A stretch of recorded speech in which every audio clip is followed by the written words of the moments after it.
Somo la waraka wa Mtume Paulo kwa Warumi. Amfahamu ya kuwa sisi sote tuliobatizwa katika Kristo Yesu tulibatizwa katika mauti yake.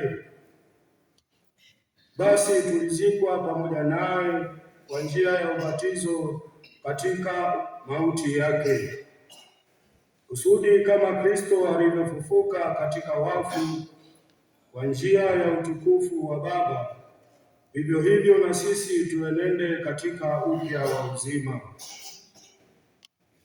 Kwa maana kama tulivyounganika naye katika mfano wa mauti yake, kadhalika tutaunganika kwa mfano wa kufufuka kwake, tukijua neno hili ya kuwa utu wetu wa kale ulisulubishwa pamoja naye, ili mwili wa dhambi ubatilike, tusitumikie dhambi tena, kwa kuwa yeye aliyekufa amehesabiwa haki mbali na dhambi.